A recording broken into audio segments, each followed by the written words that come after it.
Ketika aku sedang tertidur, Tuhan membawaku ke suatu tempat yang cukup aneh.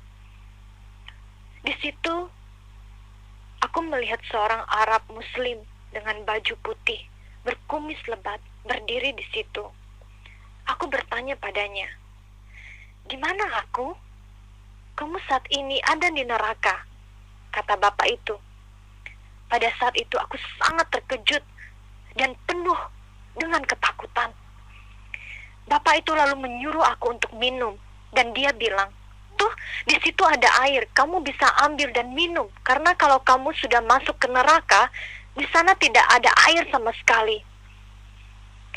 Aku sedang sepertinya berada di suatu bukit, dan bukit itu cukup pendek, dan aku tahu persis bahwa di belakang bukit adalah sungai, dan di balik sungai itu adalah neraka. Aku benar-benar melihat bahwa aku betul-betul berada di neraka. Aku berada di ujung jalan menuju neraka. Aku memang melihat di situ ada air dan ada gula pasir di atas meja. Aku melihat seorang pengemis dengan memakai celana dalam yang tua dan kotor sedang meminum air, dan dia sembari tersenyum sama aku dan menghabiskan minumnya, dan dia pun pergi naik ke bukit itu. Aku dipenuhi dengan ketakutan. Aku merasa sangat takut sekali karena tidak ada jalan untuk kembali. Aku melihat sekelilingku bahwa aku sudah di ujung jalan. Aku tidak ada jalan untuk kembali sama sekali. Yang aku rasakan saat itu adalah ketakutan, dan aku tahu bahwa aku tidak punya banyak waktu lagi berdiri di situ, karena aku berada di depan, dan aku merasa bahwa aku harus berjalan menuju ke depan. Aku merasa sebenarnya aku telah mati. Aku tidak bisa melihat bahwa sebentar lagi tubuhku akan dibawa ke rumah sakit, dan aku bisa melihat kakakku dan mamaku sedang menangisi aku. Aku merasakan urgensi yang luar biasa, keadaan yang sangat mendesak bahwa aku sudah mati. Tidak ada lagi jalan kembali. Keadaan yang sangat mendesak bahwa sudah giliranku untuk berjalan menuju sungai dan ke neraka. Tidak ada jalan kembali sama sekali. Aku juga ingat kalau aku benar-benar di neraka, kenapa tidak banyak orang? Karena aku ingat kepada kesaksian-kesaksian yang aku dengar sebelumnya, bahwa neraka itu penuh dengan orang-orang. Dan setelah aku berpikiran begitu, aku melihat sekumpulan orang datang, dan melihat satu persatu dari mereka datang.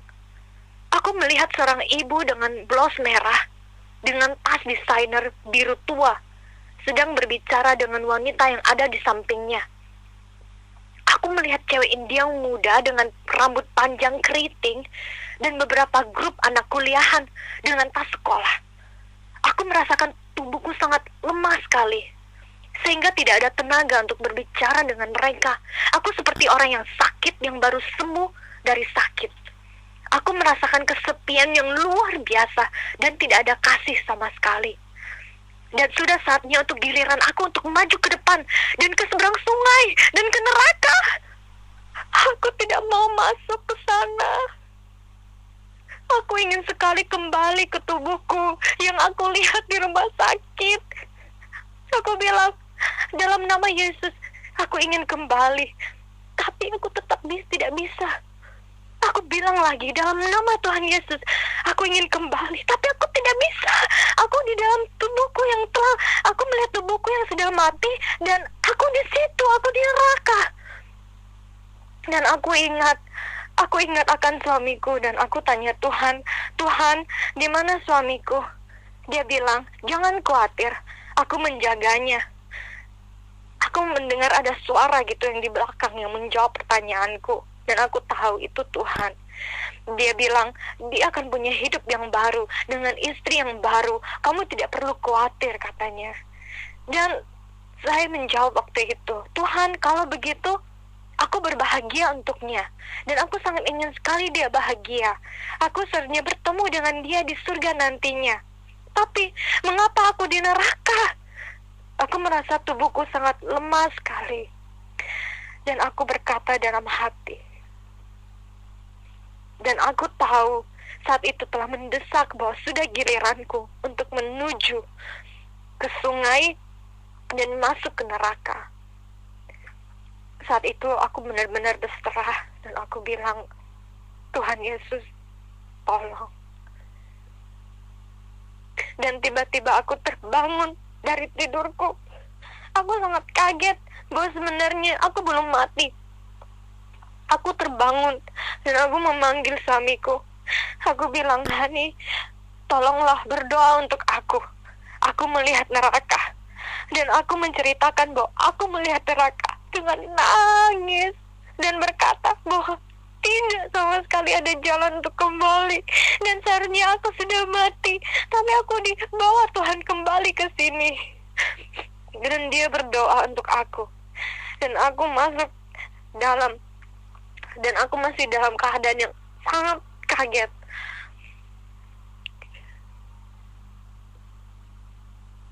Melalui apa yang aku alami, aku mau berbagi kepada teman-teman, bapak-bapak, ibu-ibu, dan adik-adik yang mendengar kesaksian ini.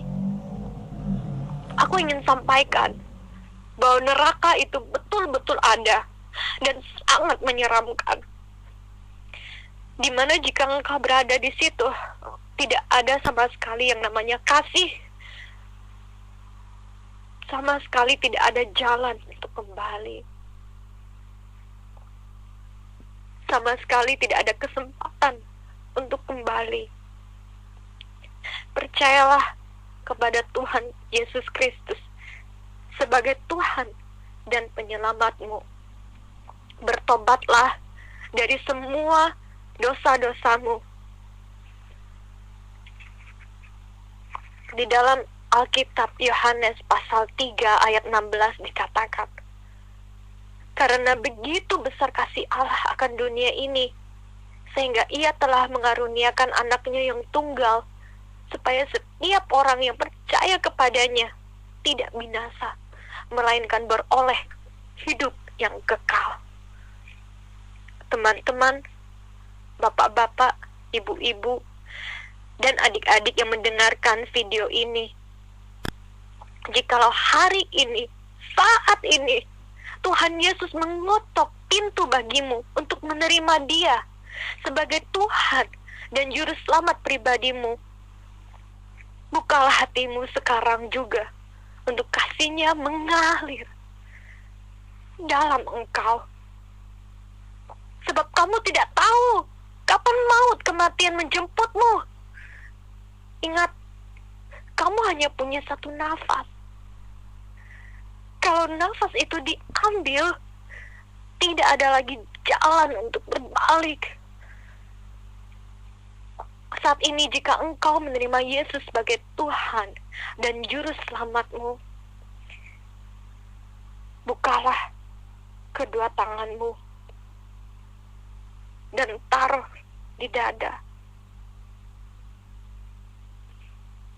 Jikalau engkau yang tidak mempunyai tangan, atau engkau yang cacat mungkin dari lahir, buka hatimu untuk Yesus saat ini.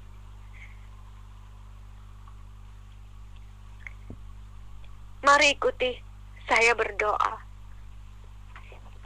Bapa di surga, terima kasih.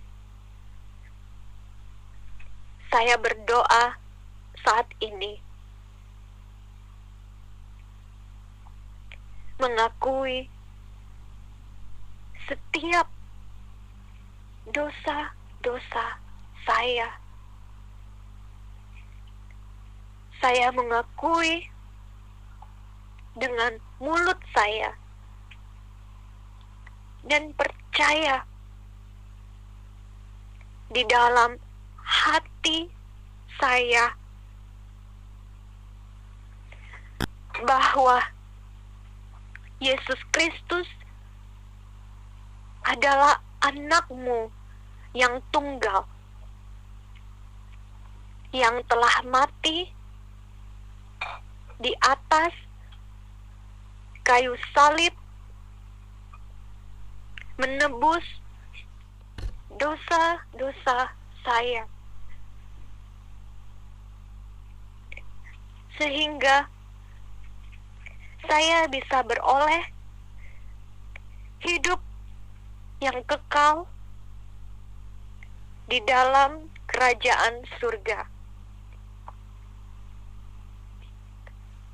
Bapa, saya percaya Tuhan Yesus mati dan bangkit pada hari ketiga, mengalahkan maut. Tuhan Yesus, saat ini saya mengundang Engkau masuk di dalam hati saya, masuk di dalam hidup saya, menjadi Tuhan dan Juru Selamat pribadi saya. Mulai saat ini, saya mau menyembah Engkau.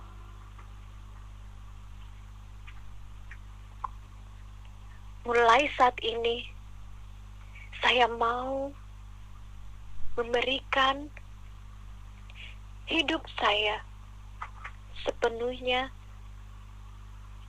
kepadamu. Terima kasih Tuhan. Hanya di dalam nama Tuhan Yesus,